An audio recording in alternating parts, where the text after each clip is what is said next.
I really don't understand how they're like homeless as in such, because everybody gets, if you don't have a job, you have unemployment, so you get income to be able to afford something, not to have to beg on the street and sleep in an alley or whatever. So what do they do with their income that they get?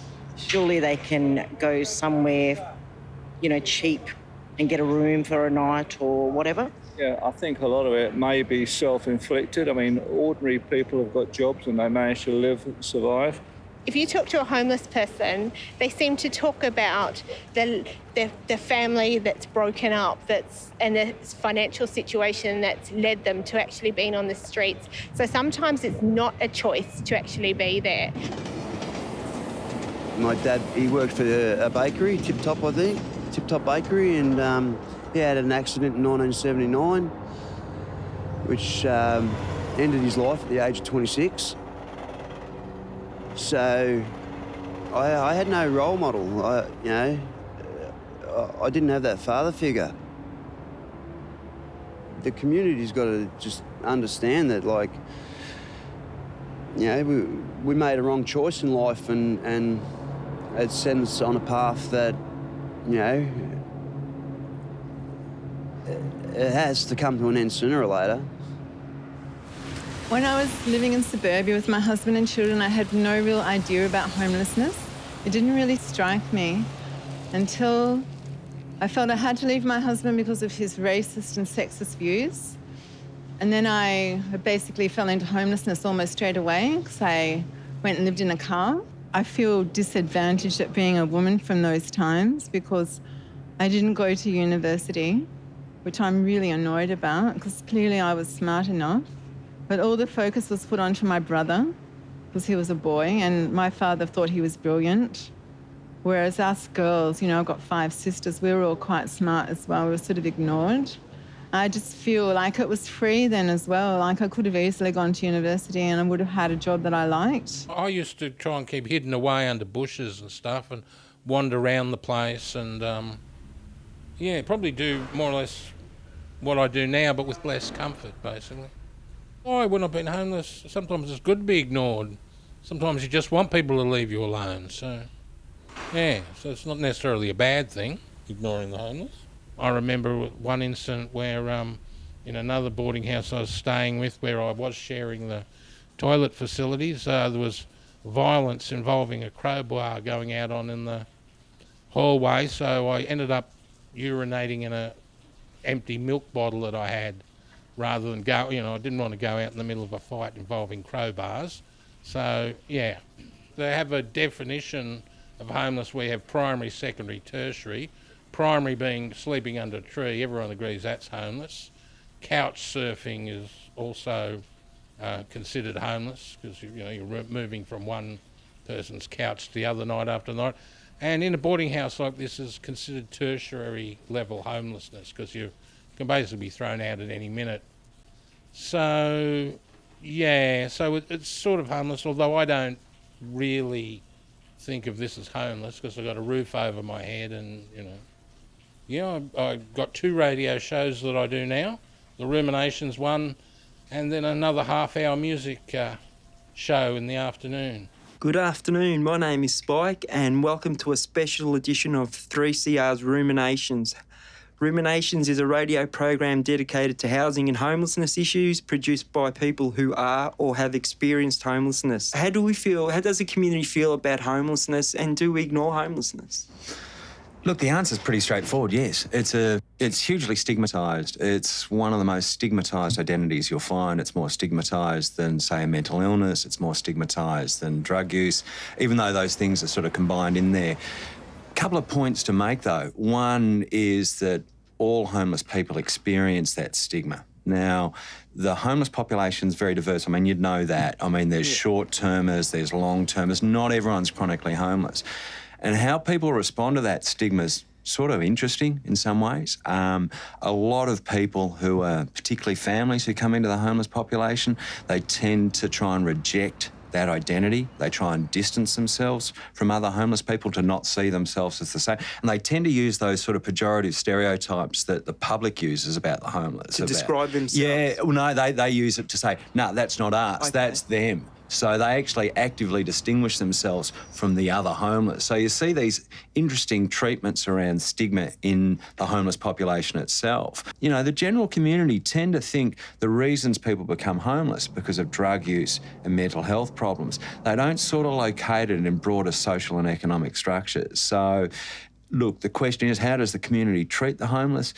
In the main, poorly. I'm talking about stigma. I think there's some stigma around domestic violence, which leads to homelessness. So it's something we still don't want to talk about a lot. It's still something that is not. It's sort of on the nose a bit. We don't want to.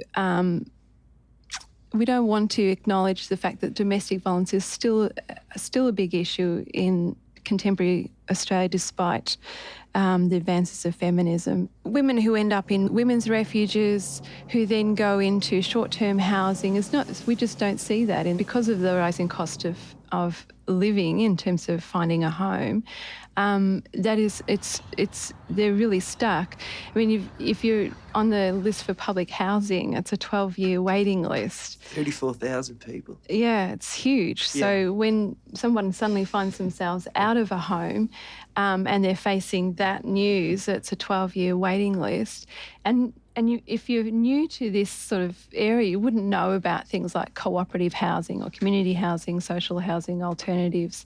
So then there's also a lot of guilt for women when they leave their husbands or partners, that they're taking their children away from, they're breaking down the home. So, Helen, from your perspective, give us an insight into the relationship between access to land and housing. I suppose I'm trying to understand what role that plays in the community and in our economy and homelessness. Do you think that there's a relationship? Oh, I think there's most certainly a relationship, especially for people like single mothers, etc.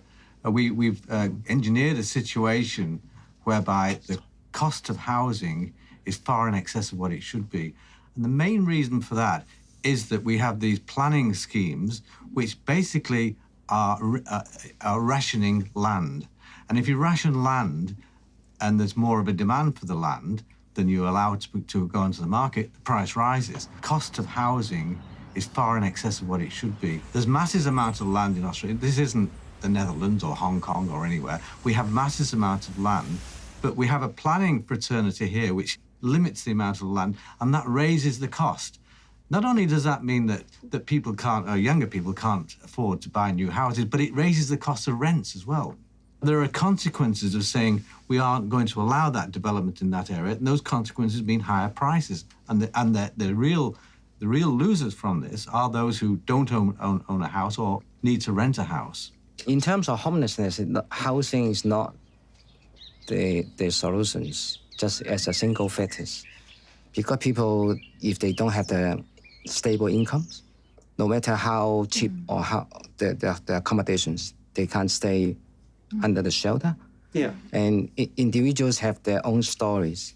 They got the reason why they become homelessness.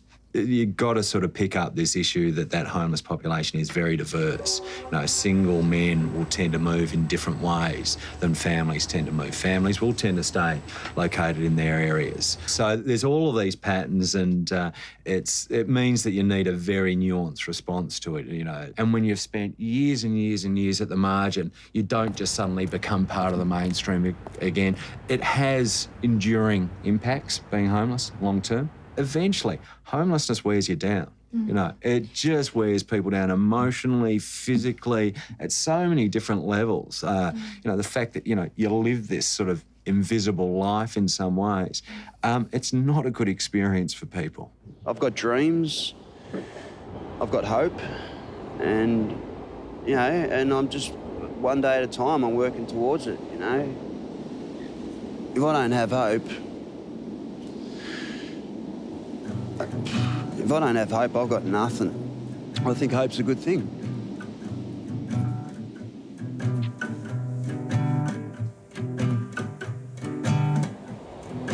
know, it's gamble. Maybe gambling. We don't know. You said gambling straight away. What makes you think gambling is a factor? They think they're going to get rich when they're not. Yeah, and just their situation, it's just hard to fathom. I don't think anyone chooses that direction. It's all to do with how they've been brought up, what situation they're already in when they started life, and I don't think they choose it. I don't think anyone would, to be honest. A forest car. When I walk the streets, well, the girlies, they say,